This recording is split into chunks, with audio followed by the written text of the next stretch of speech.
Hello student, happy new year. आप लोग कैसे हैं? उम्मीद करते होंगे कि अच्छे ही होंगे। ओके स्टूडेंट, आज हम आपको हाई स्कूल के English class 10th model paper for practice 4 को अनसॉल्व करेंगे, पार्ट 1। ठीक है। जैसे आप जानते हैं, पिछले वीडियो में मैंने आपको बताया था कि टाइम जो होगा 3 आवर्स 15 मिनट्स का होगा। जनरल इंस्ट्रक्शन बता ही दिया हूँ। एम आपका 17 नंबर का होगा और पार्ट 1 आपका 20 मार्क्स का होगा। आज हम पार्ट 1 को आपको बताएंगे, इसके बाद नेक्स्ट वीडियो में हम सेकेंड पार्ट को बताएंगे। तो स्टूडेंट, जैसे हम आप देखते हैं कि क्वेश्चन नंबर 1, 2, 3 दिया क्या है। Read the following passage carefully and choose the correct option to the answer the question that follow. इसका मतलब है कि आपको विकल्प दिए जाएंगे और आप उसमें विकल्प में से चुन करके सही उत्तर या सही आंसर को आप अपने OMR शीट पर फिल करेंगे, जैसा कि हमने आपको बताया है। देख लीजिए, देखिए इसे क्वेश्चन नंबर 1, 2, 3, 4, 5 दिया है ना, ABC करके। अगर ए सही है तो ए पे गोला करिए, डी सही है डी पे गोला करिए, बी सही हो तो बी पे गोला करिए, सी सही हो तो सी पर गोला करिए। क्लियर? ओके। देखिए हम पैसेज पढ़ते हैं यहाँ पर। मीन वाइल माई फ्रेंड, जब आप स्टार्टिंग में अगर लिखते तो यही लिखते, नहीं तो नहीं, आपको भरना है केवल। तो आप अगर पैसेज आप पढ़ लेंगे तो पैसेज पढ़ने में ज़्यादा समय लगेगा, तो आप पढ़ लेंगे तो ज़्यादा अच्छा होगा। एम के गांधी, यानी पहला क्वेश्चन आपका क्या होगा। Who is the narrator in the above passage, ऊपर को लिखने वाला जो कहानीकार है कौन? एम के गांधी। एम के गांधी का मतलब होता है महात्मा गांधी। ओके, तो सबसे पहले हम क्वेश्चन 1 देखते हैं कि who is the narrator in the above passage. तो इसमें लेखक कौन है या नरेटर इसका कौन है? गांधी जी। क्लियर? सेकंड है, Gandhi ji was interested in vegetarian only. बताइए, गांधी जी केवल शाकाहारी में इंटरेस्ट लेते थे?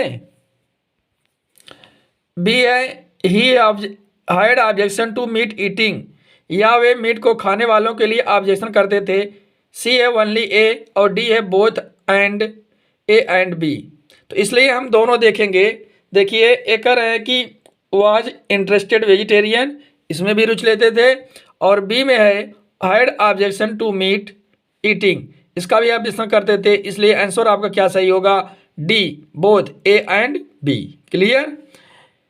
क्वेश्चन नंबर आपका 3 है। इसमें the word sternly here means, sternly का मतलब होता है सख्ती से पेश आना, कड़ाई से। तो इसका मतलब होता है स्ट्रिकली। स्टर्नली का मतलब क्या होता है? Strictly. Clear? Question number 4 to 8 है, choose the correct option to answer the following. इसमें पहला है यानी चौथा, I will come home when I. अब ध्यान दीजिए, सेंटेंस पहला जिसमें रहेगा उसी टेंस में वाक्य कंप्लीट होगा। तो अगर पहला फ्यूचर इंडिफिनिट है तो सेकंड वाला पूरा करने के लिए क्लास को हम फ्यूचर इंडिफिनिट ही करेंगे, इसलिए विल फिनिश ही होगा। Clear? If you can not read and write you are, अगर आप पढ़ लिख नहीं सकते तो क्या है होंगे? इलिटरेट, अशिक्षित।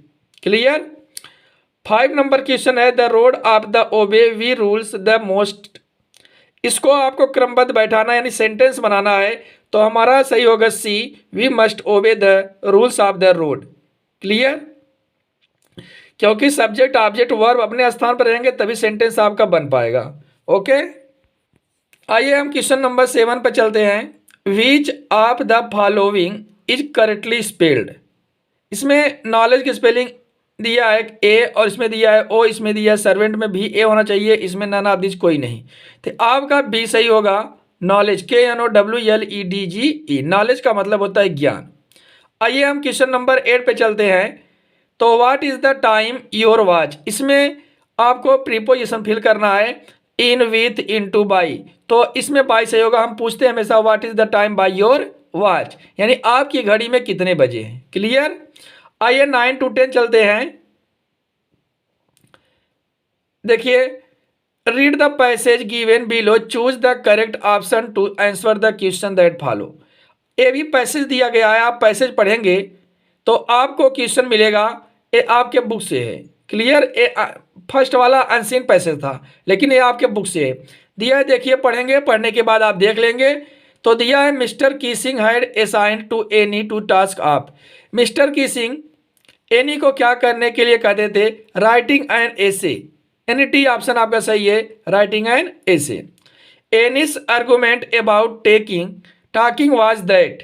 किसके बारे में बात करती थी एनी हमेशा? Talking is a fundamental right. Clear. 11 to 13 question है, choose the correct option to answer the following questions. Which party did Mandela join? Indian National Congress party. Clear. मतलब मंडेला ने कौन सी पार्टी ज्वाइन की थी? इंडियन नेशनल कांग्रेस की। Where did Rajveer and Pranjal study? कहाँ कर रहे थे? असम में गए थे, लेकिन वो दिल्ली में स्टडी करते, तो यहाँ पर वे अपने माता पिता के पास गए थे और अध्ययन कहाँ करते थे? दिल्ली में। Okay, thank you. आइए हम क्वेश्चन नंबर 13 पे चलते हैं। How old was Siddhartha when be renounce the princely life? जब उन्होंने पुनर्जीवन स्थापित करना शुरू कर दिया तो कितने साल के थे प्रिंसली का? तो इसमें दिया 22 है, गलत है। इसमें से कोई ऑप्शन सही नहीं है और नन ऑफ दीज भी नहीं दिया है, इसलिए 29 सही है। आप 29 पर ही ध्यान दीजिएगा। अब 14 to 15 क्वेश्चन है, read the given extract and choose the correct option to the answer the following questions. मतलब एक्सट्रैक्ट मतलब पैसेज, जो स्टैंजा है पोयम का उसको पढ़ना है, नीचे दिए गए उसका क्वेश्चन लिखना है। तो who compose the above lines? A part पढ़ेंगे तो आपको दिया जाएगा ए डस्ट ऑफ स्नो का पार्ट है, उसके जो पोएट हैं और रॉबर्ट फ्रॉस्ट हैं। क्लियर। क्वेश्चन नंबर 15 है, the poet was in A sad mood. क्योंकि जब बालू की रेत बर्फ सब उससे ऊपर गिरी थी तो वह दुखी था। क्लियर। 16 to 20 है, choose the correct option the answer the following questions. Mrs Pumphrey was a rich lady थी। क्या थी? Rich lady. अब यहाँ पर डाट डाट करके दिया, encourage a bride in his interest in learning. उसको सीखने में उसकी मदद कौन कर रहा था? उसकी माँ, यानी हिज मदर। बी ऑप्शन सही है आपका। अब रामलाल हैड, उसके पास कितने पुत्र और पुत्रियाँ थी? तो बी सही है, 3 sons and 4 daughters. Clear. Richard A Bright was an, क्या था? एक्टर था, सिंगर था, इंजीनियर था या साइंटिस्ट था? साइंटिस्ट था। क्वेश्चन नंबर 20 है, in which profession the boy was trained? किस प्रोफेशन में, किस व्यवसाय में ट्रेंड था वो प्रशिक्षित लड़का? इसमें हरि सिंह और अनिल की बात कही गई है। तो जो हरि सिंह था वह एक थीप था। क्या था? थीप, इसलिए थेफ्ट में। क्लियर। और देखिए आपका नीचे दिया गया OMR शीट, आंसर शीट, आपको जो सही हो आप उसी में भरेंगे। क्लियर। आज के स्टूडेंट हम आपको यही बताते हैं कि आज का आपका पार्ट 1 खत्म हुआ और सेकंड पार्ट हम आपको कल बताएंगे। क्लियर। Thank you.